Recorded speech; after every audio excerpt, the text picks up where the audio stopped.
Muy buenos días.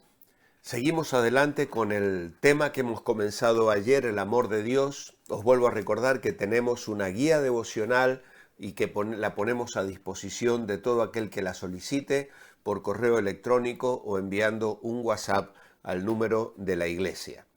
Estamos estudiando esta semana el amor de Dios.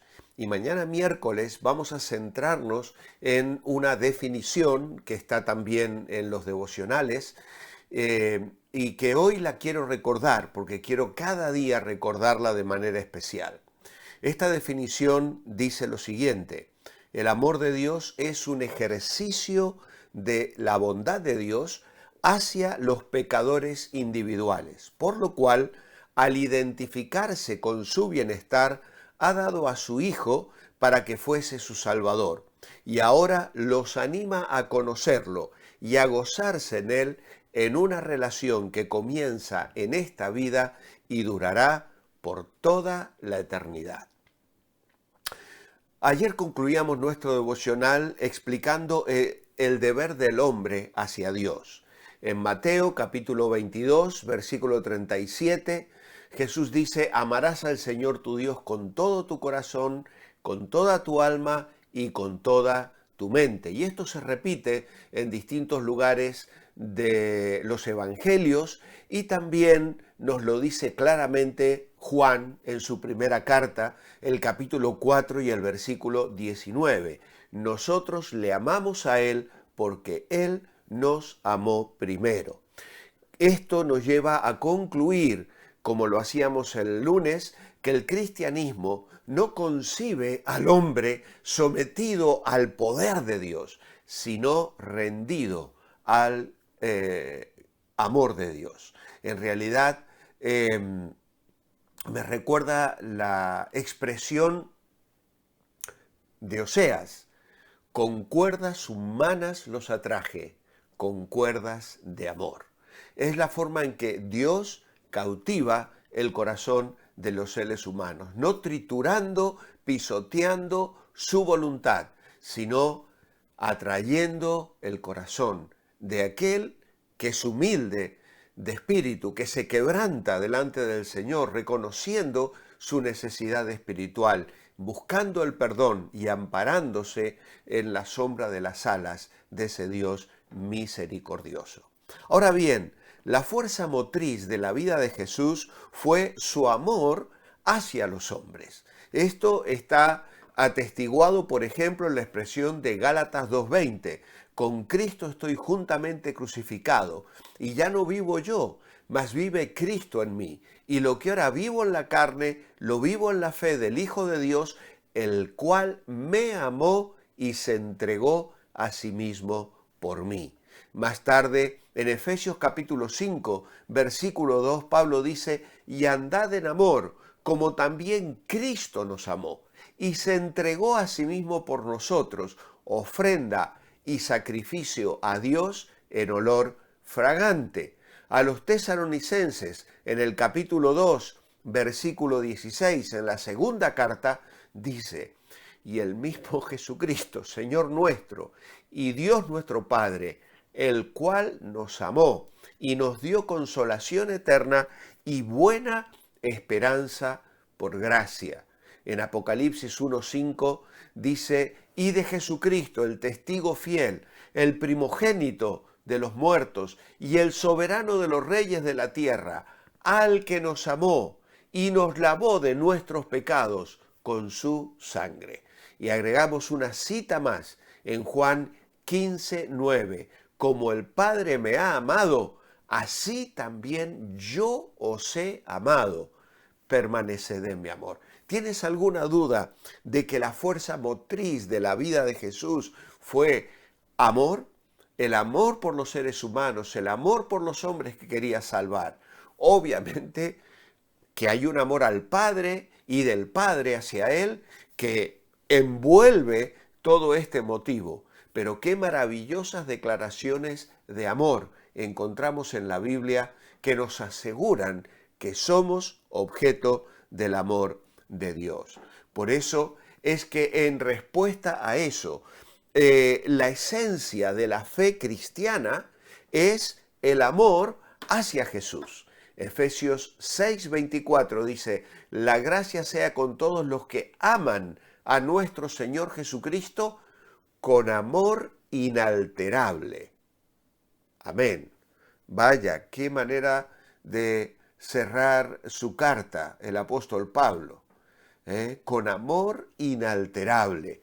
Pedro, en su primera carta, capítulo 1 y versículo 8, dice, a quien amáis sin haberle visto, en quien creyendo, aunque ahora no lo veáis, os alegráis con gozo inefable y glorioso.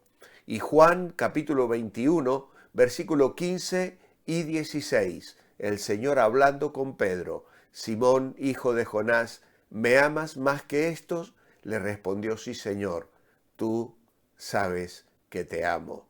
Sí, Señor, tú sabes que te amo. Y el Señor le dice, pastorea mis ovejas. Así como Jesús es el amante de las almas de los hombres, el cristiano lo es de Cristo. Nuestro amor por Jesús envuelve, prevalece, predomina o debería predominar en la vida del creyente, del Hijo de Dios, de aquel que ha experimentado la salvación. Y por supuesto que esto tiene también una repercusión, porque lo distintivo de la vida cristiana es el amor de los cristianos entre sí. Juan capítulo 13 y versículo 34. En esto conocerán todos que son mis discípulos, si tuviereis amor los unos por los otros. De ahí muchos versículos más, como primera de Juan 3:11, este es el mensaje que habéis oído desde el principio, que nos amemos unos a otros. Y el versículo 23 del mismo capítulo dice, y este es un mandamiento, que creamos en el nombre de su Hijo Jesucristo y nos amemos unos a otros como nos lo ha mandado. Así que, como vemos, el amor de Dios trabaja en nuestra vida, envuelve nuestra vida, sustenta nuestra vida y desafía nuestras vidas en el día a día. Por eso, en las lecturas de hoy vamos a abarcar un poquito más acerca de este amor que incluye conocer a Dios, y nuestro devocional nos lleva a pensar en Dios como amor, en Dios como espíritu y en Dios dándose a conocer también como luz del mundo, que nos despejan el camino para entender esa expresión, Dios es amor. Esta expresión preciosa no encierra todo lo que la Biblia nos dice en relación a Dios.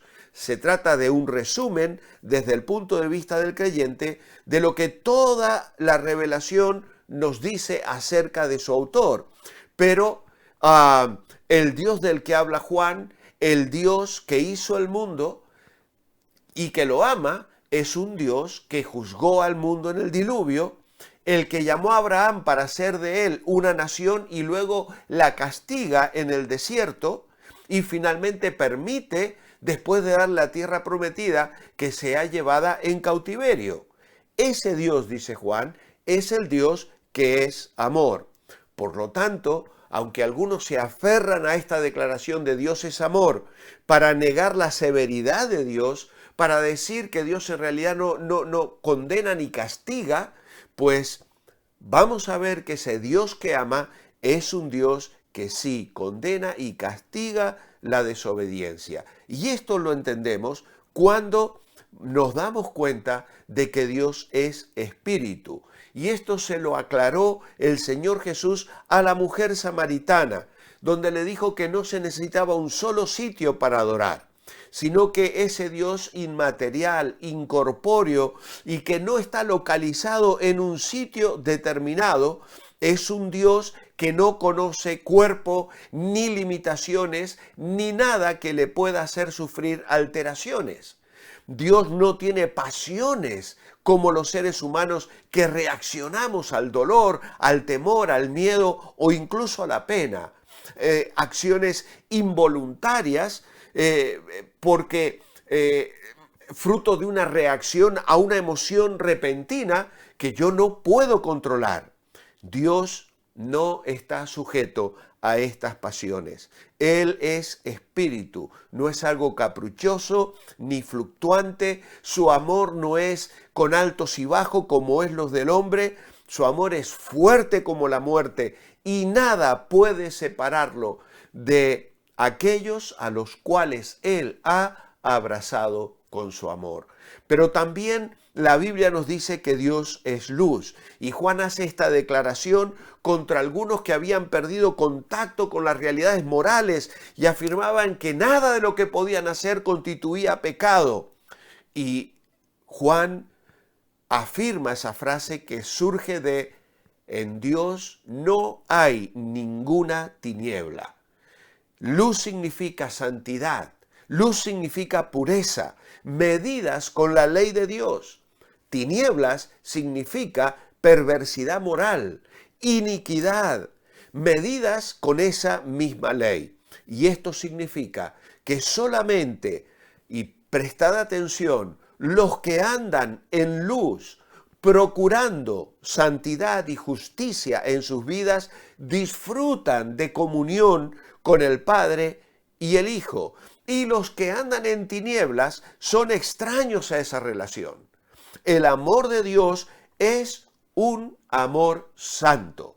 Y aun cuando el hijo pródigo está en el terreno, en la tierra extranjera, y llega a cuidar cerdos de sus amigos que ya no le daban a comer ni las algarrobas de los cerdos, ese hijo seguía siendo objeto del amor de Dios, pero no estaba en comunión con su padre, ni estaba gozando de los beneficios que había por vivir en la casa de su padre.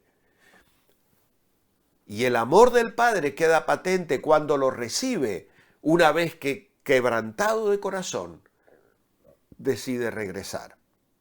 La Escritura no nos permite suponer que porque Dios es amor, podemos pedirle que conceda felicidad a quienes no buscan la santidad, o que proteja del peligro a los que ama, cuando sabe que necesitan afligirse más para crecer en santidad, en su santificación. Ay, a veces venimos a Dios pidiéndole bendición sobre el pecado. Dios no bendice la desobediencia. Me atrevo a decir que Dios no puede bendecir la desobediencia. Dios no puede bendecir decisiones pecaminosas en nuestra vida. Y como un padre de amor, debe ejercer disciplina para hacernos rectificar el camino. Por eso es que acabamos nuestros devocionales cada día diciendo: manteneos bendecibles, vivid en santidad, permitid a Dios tener las manos libres para bendecir tu vida. Que tu corazón y el mío sean un corazón que responde a esta preciosa realidad de un Dios que es espíritu y que observa, conoce y ve absolutamente todo en mi vida, a un Dios que es luz y en el cual no habitan ningún tipo de tinieblas, y a un Dios que en su amor nos abraza y nos bendice para llevarnos de victoria en victoria, y que se ha propuesto hacernos parecidos a su Hijo Jesucristo. Y por eso, aun cuando nos deja atravesar valles de sombra y de muerte, bajo la prueba de la aflicción y el dolor, estamos siempre envueltos en su propósito de amor que nos lleva a una comunión más íntima y a un disfrute de una relación que ha comenzado aquí sobre la tierra y permanecerá por toda la eternidad. Es el Dios que amamos y es el Dios en quien confiamos. Que Él derrame su bendición en tu vida y en la mía mientras nos mantenemos bendecibles. Hasta mañana.